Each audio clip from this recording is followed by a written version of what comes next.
Kyle had no idea that one mistake would change his entire life. He was just a repair technician, a human working on a giant alien space station called Ravari Prime. The station was home to dozens of alien species, strange rules, and secret places. Humans weren't allowed to enter. Kyle didn't care much about that. He had one job: fix a broken ventilation system near the upper noble quarters. Then go home and sleep. Armed with only a small toolkit and a scanner, Kyle climbed into the maintenance shaft. It was tight, dark, and smelled like old metal. He crawled forward, ignoring the warning sign in alien language that blinked red behind him. He didn't read Ravari script anyway. The scanner beeped, showing a high heat signature nearby. That must be the broken part. Kyle muttered and crawled faster. But as he moved toward it, the floor beneath him creaked. Then it snapped. With a loud crash, Kyle fell straight through a loose grate and tumbled down into a room filled with steam and soft golden lights. He landed on his back, groaning, "OWW. I need a raise." But before he could get up, he saw something that made his heart stop. Standing just a few feet away was an alien woman. Tall, silver-skinned, and completely unclothed. She was frozen, staring at him with wide, glowing eyes full of shock and terror. She grabbed a nearby towel and screamed it like someone scared for her safety. But like someone who had just seen death itself. You saw me." She gasped, backing into the wall. Kyle raised his hands. "Whoa, didn't mean to. I swear, I just fell through the ceiling." He turned his head away quickly, face red. "I didn't know anyone was here. I swear." She looked like she might faint. But then she rushed forward, grabbed his arm, and hissed, "If the guards find you here, and find me like this, you'll be executed." Kyle blinked. "Wait, I'll be executed?" She looked terrified. "No, I will be, and you too. Because our traditions say, if an outsider sees a Ravari noble unclothed, it means only one thing." Kyle stared at her, completely confused. "What thing?" She swallowed hard. "It means you intend to take me as your mate," Kyle choked. What? Suddenly, loud footsteps echoed in the hallway outside. Guards, coming closer. "Hide." "Me," Kyle whispered, heart pounding. "There's no time," she said, voice shaking. "They'll see us, and I'll be punished." Then she looked into his eyes and said something that made no sense but sounded terrifyingly serious. "You must claim me as your bonded mate." Kyle stared at her like she'd grown a second head. "Lady, I don't even know your name." "I'm Lira," she said quickly. "And if you don't say we're bonded, they'll assume you tried to violate me. And you'll die." Before Kyle could reply, the door burst open and two tall Ravari guards stormed in, weapons drawn. They stopped when they saw Lira holding the towel tightly and Kyle standing beside her with his hands up. One guard growled, "Who is this human? Why is he in the ladies' chamber?" Kyle's mind raced. He looked at Lira, and she nodded ever so slightly, her eyes begging. Kyle swallowed and spoke. I am her mate." The room fell deadly silent. Even the guards froze. Then, one of them lowered his weapon slowly and said, "Take them to the Council of Elders." "Now?" Kyle blinked. "Wait, now? Can't I at least put my tools away first?" The guard grabbed his arm roughly. "Move," as they were marched down the hallway. Lira whispered, "I'm sorry, human. I didn't want this either." Kyle gave a weak laugh. "Yeah, me too. I was just trying to fix a broken pipe," but deep inside, both of them knew this was no small misunderstanding. On Ravari Prime, tradition was law. And claiming a Ravari noble accident or not meant entering a world of danger, politics, and possibly love. Whether Kyle liked it or not, he had just stepped into a game he didn't understand, and now there was no turning back. Kyle stood in the middle of a strange room with golden walls and glowing crystals. This was not a court. Not a prison. It was something far worse. It was the Ravari Council of Elders, and they had the power to decide life or death with a single word. The elders sat in a circle, their long robes sweeping across the floor like liquid shadows. All of them had sharp eyes and long silver markings on their faces.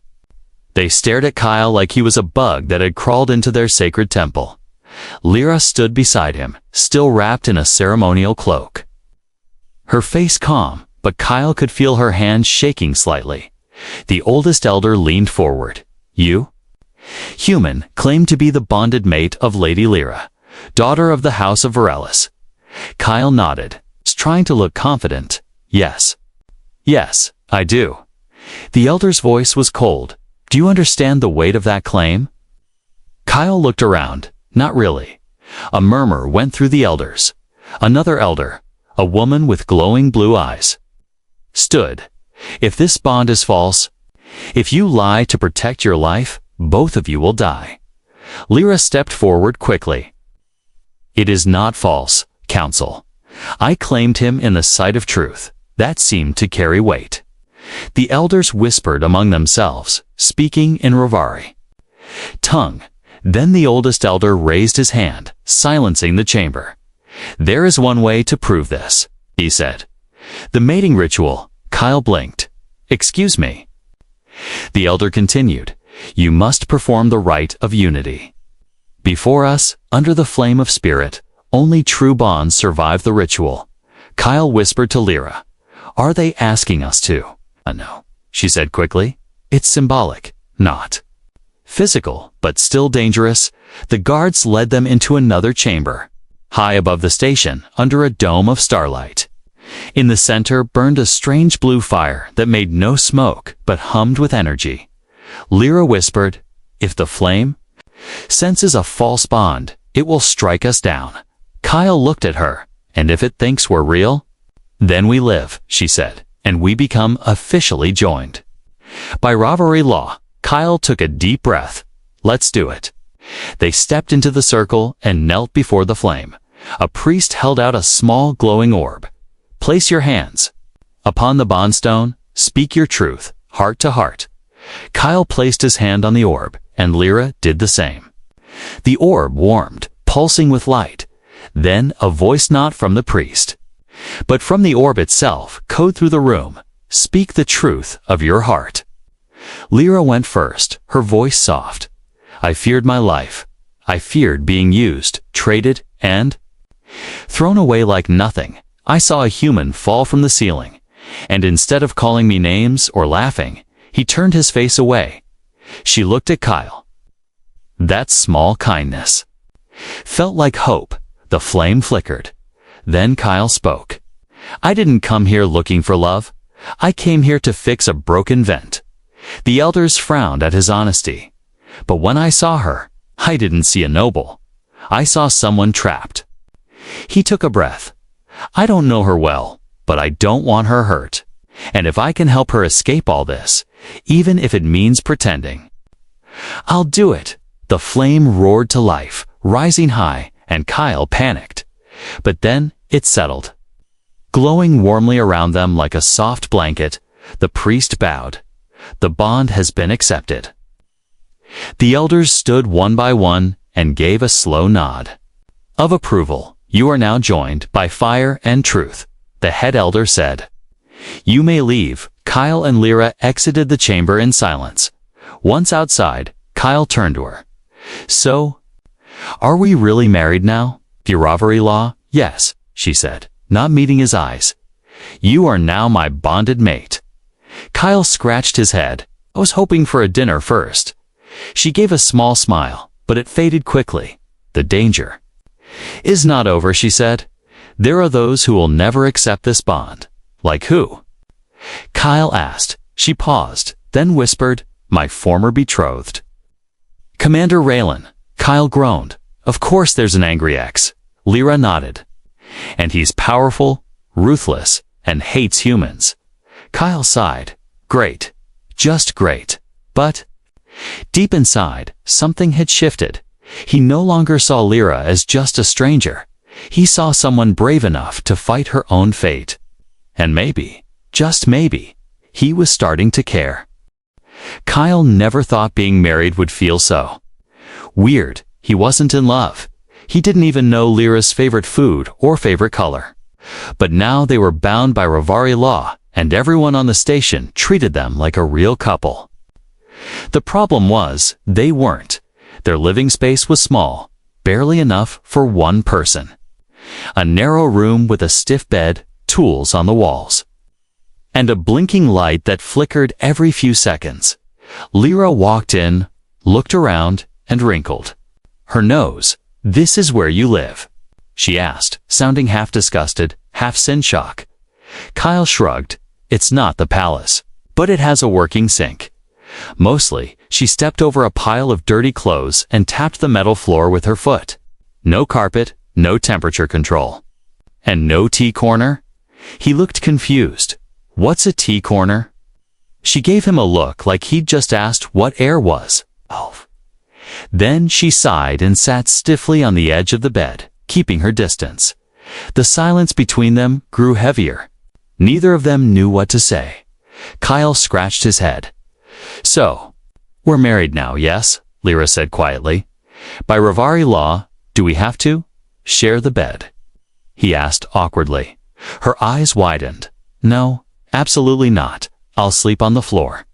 Kyle blinked. "Wait, no, I'll sleep on the floor. You're the noble." "I'm not a noble anymore," she said, her voice flat. Not after this. That made Kyle pause. He didn't fully understand the customs, but he could see it in her eyes. She had lost something important. Maybe everything. They ate in silence that night. Sitting on opposite ends of the room, Kyle handed her a plate of reheated food, some kind of protein cubes and dried vegetables. Lira poked at it. "This is what humans eat." "It's food," he said, chewing loudly to prove it. She took a tiny bite, frowned, and didn't eat the rest. Later, Kyle lay on the floor, staring at the ceiling. He couldn't sleep. Lira was silent on the bed, turned away from him. But in the middle of the night, he heard something, a soft sniffle. She was crying. Trying to be quiet about it, Kyle wanted to say something, maybe offer comfort, but he didn't. What could he say? They were strangers, pushed into something neither of them asked for. Still, hearing her cry did something to him. It made him feel responsible. The next day, everything got more complicated. Word had spread Lady Lira was now bonded to a human. Some aliens whispered. Some laughed, others just stared. Kyle was used to being ignored on the station now.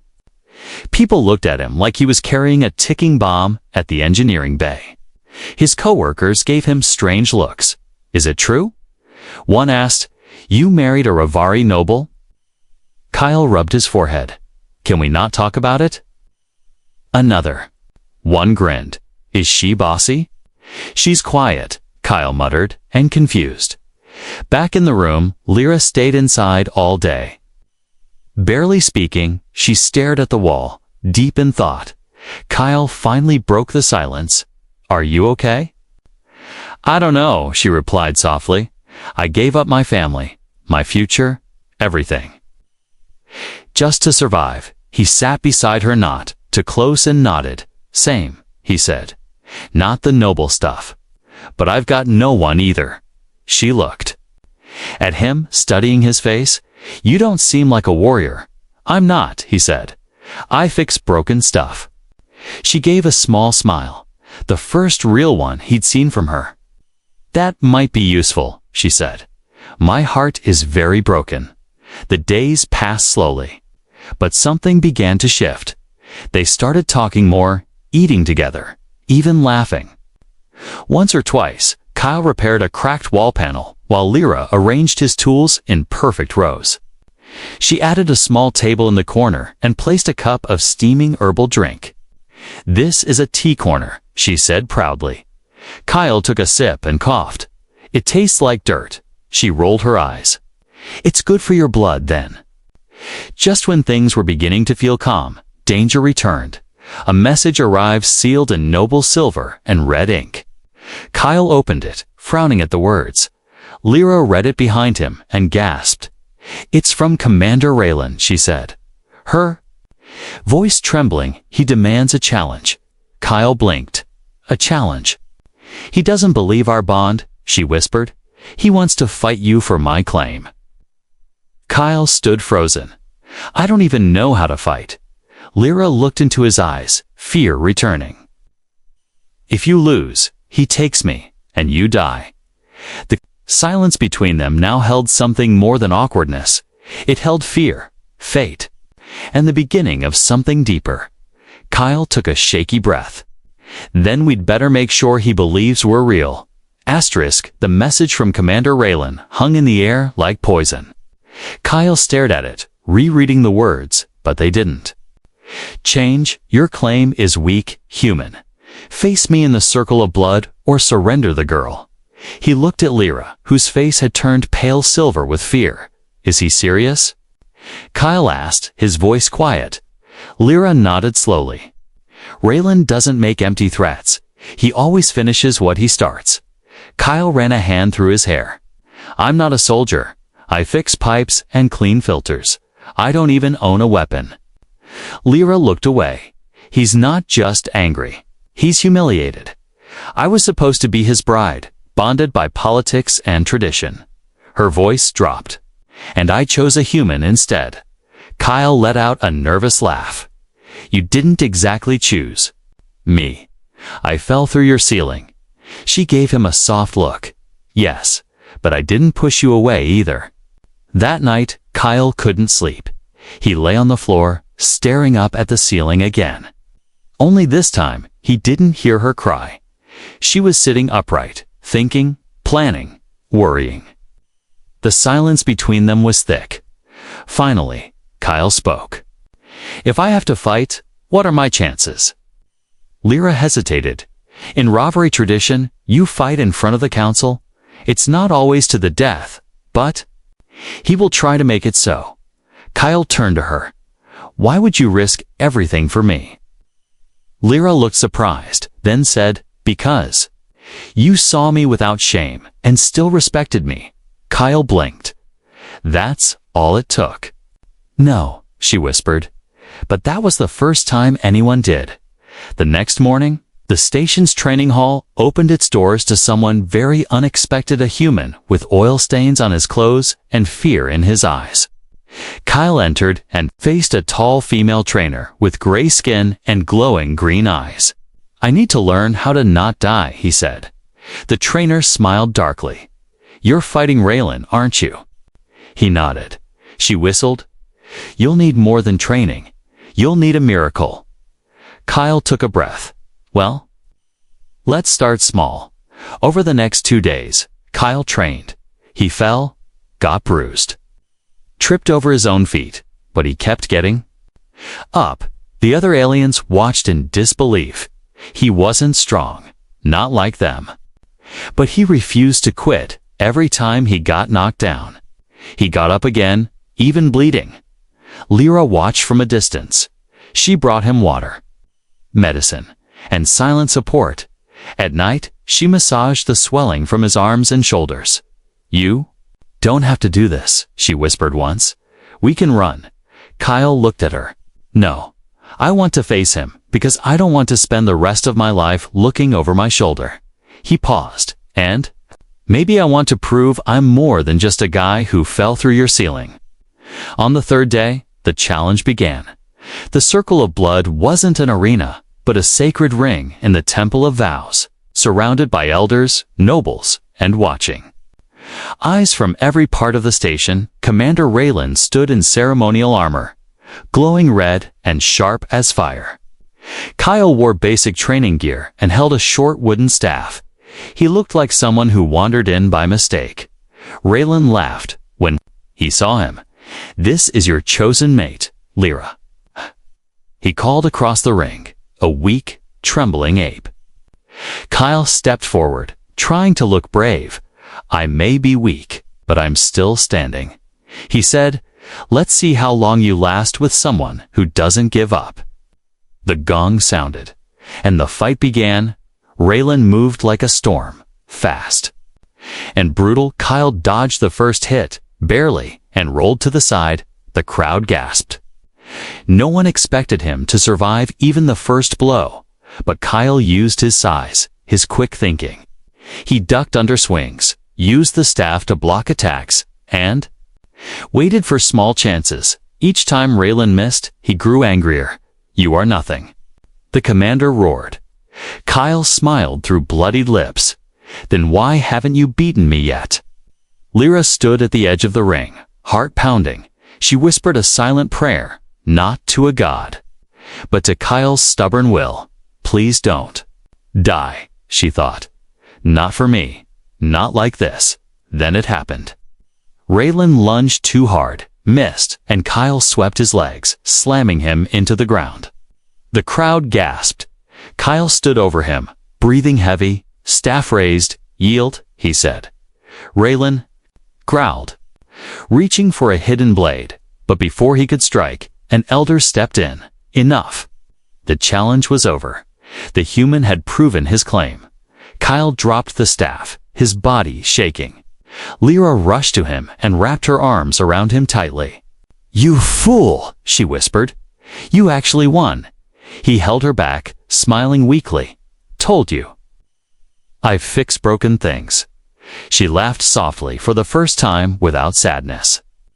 And somewhere deep inside them both, something fragile began to grow, trust, maybe even something more. The fight was over, but peace had not yet begun. Commander Raylan had been defeated, humiliated in front of nobles and warriors alike. But instead of accepting loss, he stormed out of the arena in silence. That silence was louder than any threat. He could speak. Lira stood beside Kyle, her hand in his. Not for show this time, but for support. The elders called for a final judgment. Though Kyle had won the challenge, Ravari law required something more to seal the bond, something deeper. Older and sacred, the bonding ceremony. Lira's eyes widened when they said it, the flame of truth again.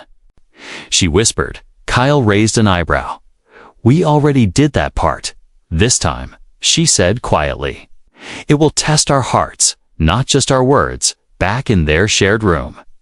Lira explained the ancient tradition. "We will sit before the bondstone again, but now we must open our minds fully," she said.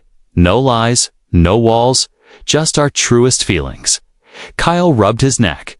"What if we don't know what those are?" She gave him a sad smile. "Then the flame will know.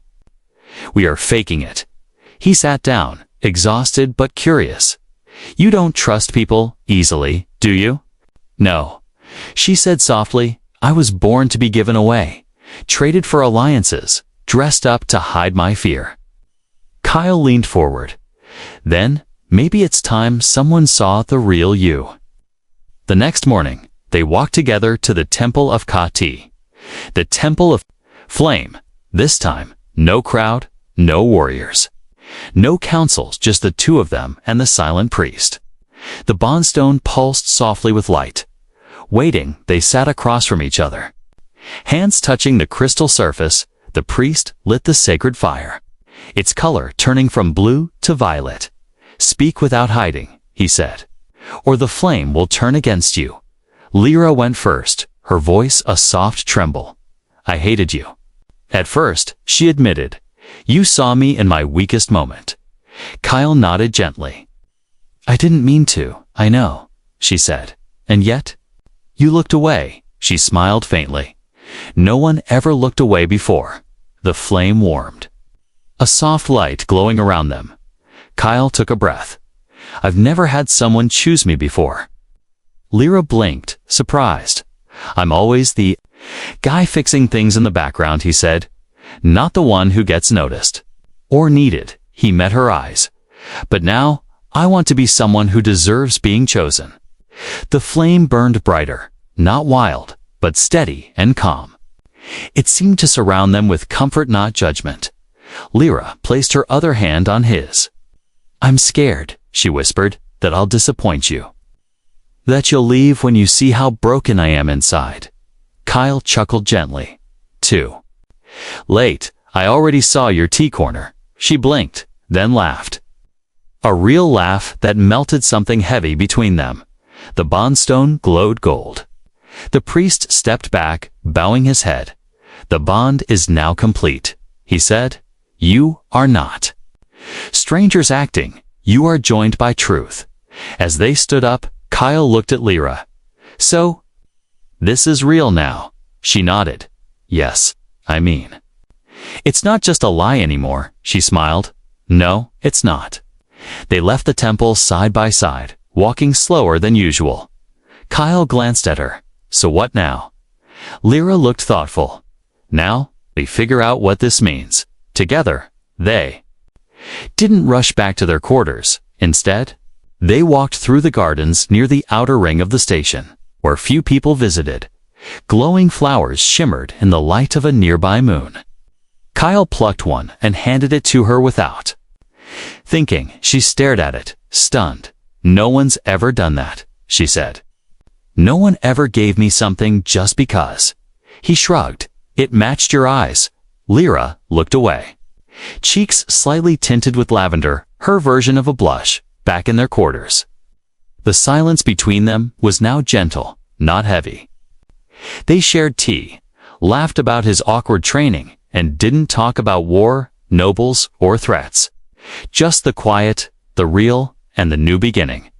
Later that night, Kyle lay on the floor again. Arms behind his head, Lira looked down from the bed, then hesitated. "You don't have to sleep down there anymore," she said.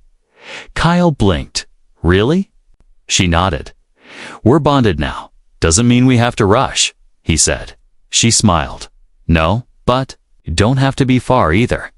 So Kyle stood, walked slowly over, and lay down on the other side of the bed, not touching, not holding, just close, and in that soft quiet. With the hum of the station around them, two strangers who had been forced into a fake marriage began to feel something very real. Asterisk, the bond was now official, but peace still didn't come. Not for Kyle, not for Lira. It began with a shadow. Someone had broken into their quarters while they were away. Nothing was stolen, but the message was, "Kliru are not safe." Lira stood in the doorway, silent, staring at her broken teacup on the floor. It had been left untouched for days, until now. Kyle walked beside her, whispering. This was a warning.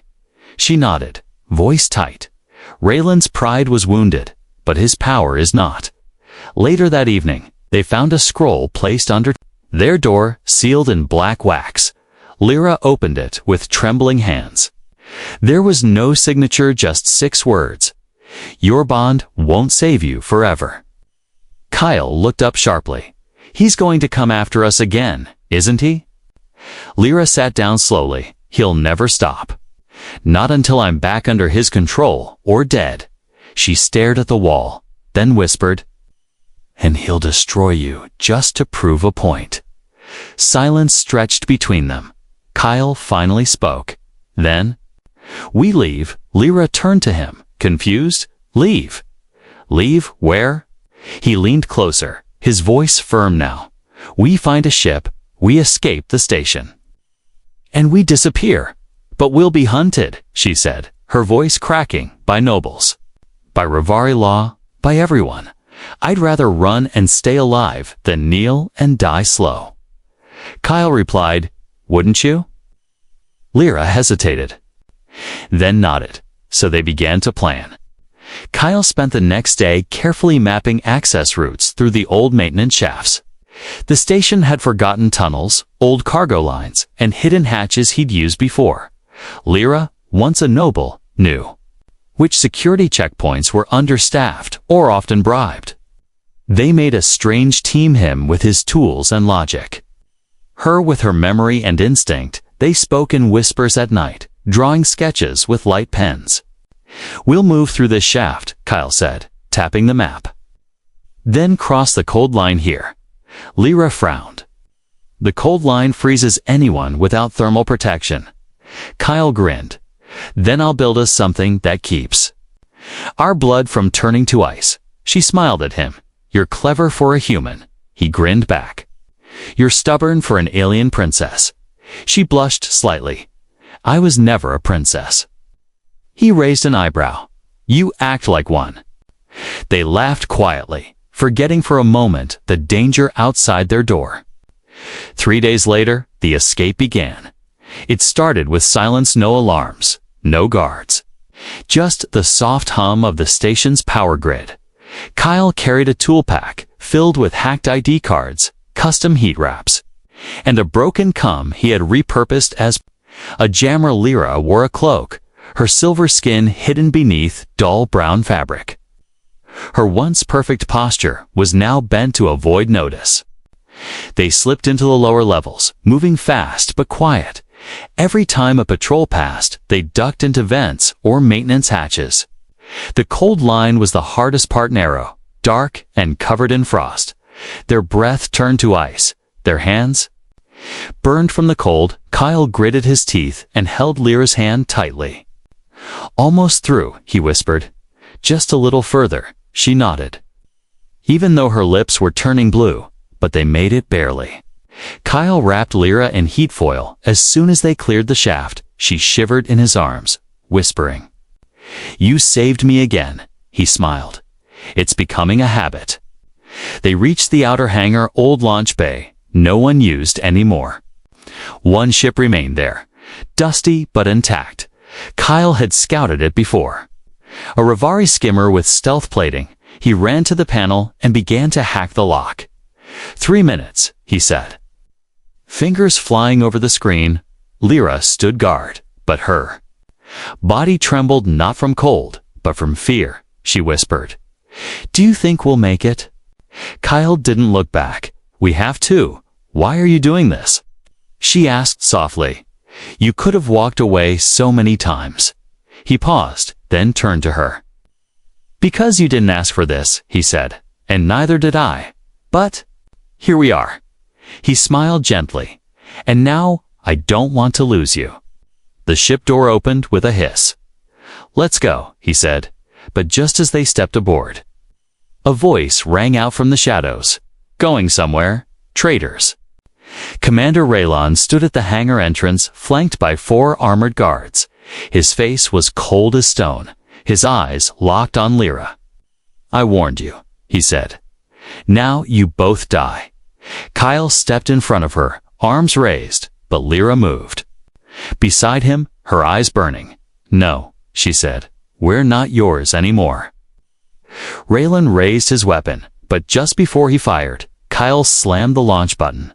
The ship's thrusters ignited. The shockwave blasting the guards' back doors.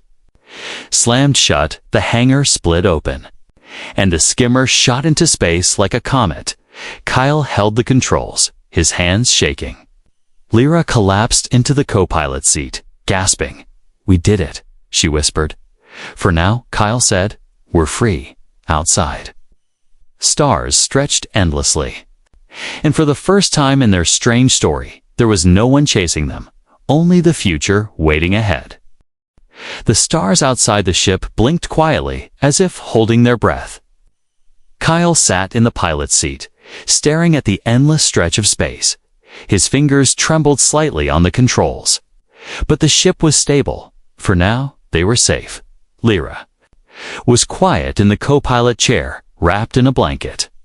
Her silver skin still pale from cold and fear. She looked small. Not like a noble or a warrior, just someone tired of running. Kyle finally turned to her and said, "We need to talk." She nodded, "Yes." "We do." They sat in silence for a while, not as strangers anymore, not just survivors. Then Kyle spoke again. "We have a choice now." Lira looked at him with tired eyes. "What choice?" He leaned forward, looking at the map display. "We can go to a neutral station, disappear, change names, live quietly." Lira's voice was barely a whisper. "And the other choice?" Kyle turned to her. "We return, not to surrender, but to fight. To tell the truth." She flinched. "They'll never believe us. Raylon is too powerful.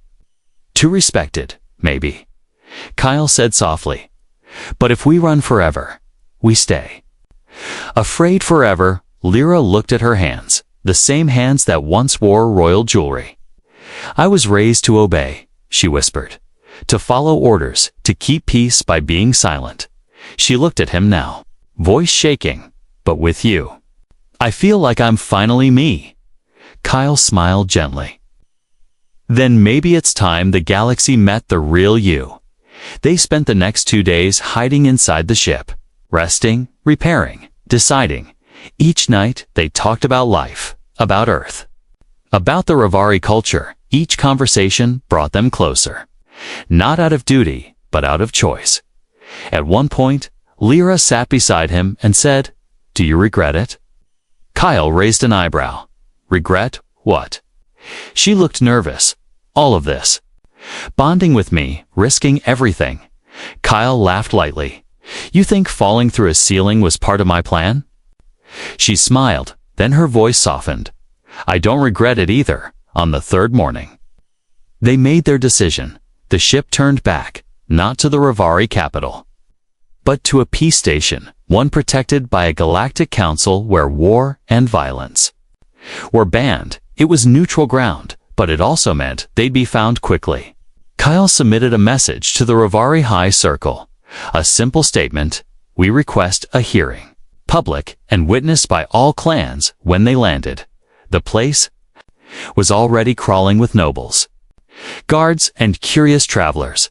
Some recognized Lira. Many stared at Kyle. A few laughed, some spat, but neither of them looked away. Inside the grand hall, the elders stood once again. This time behind reinforced crystal. The crowd was silent. Waiting, Commander Raylan was there too, arms crossed, sneering. "You came crawling back," he growled, ready to beg. Lira stood tall. "No, I came to speak," the elder gestured. "You may begin." Lira stepped forward, voice strong but calm. "For years I followed your rules, wore your chains, and smiled while dying inside." Gasps echoed through the hall. She continued, "But one day a human fell through my ceiling, and instead of laughing at me, he looked away." She turned to Kyle. "That was the moment I felt seen." Kyle took a step forward. "I didn't know your laws. I didn't understand your customs. But I knew one thing: you deserve to choose your own life." He raised his voice. "This bond didn't start with love, but it's become something more than survival." Raylan laughed bitterly. "This is weakness, not truth." Lira stepped toward him.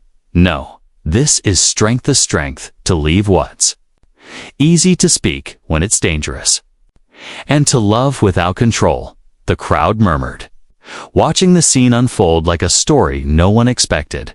The eldest Ravari, who had remained quiet until now, finally stood. His eyes met Lira's, then Kyle's. "This is not the bond we expected," he said slowly, "but perhaps it is the bond we need." He raised his hand, and the hall fell silent. "By Ravari law, your bond stands true, tested, and complete." A wave of whispers and shock swept through the room. But Kyle didn't care, and neither did Lira. They turned to each other in the middle of that crowded hall. Kyle smiled. "So, what now?" Lira smiled back. "Now, we live." Outside, the stars remained the same, but everything had changed. They weren't running anymore. They weren't pretending. They weren't strangers trapped by tradition. They were two souls who had found each other in the most impossible way. And now, for the first time, they had a future not forced by fear, but chosen with love.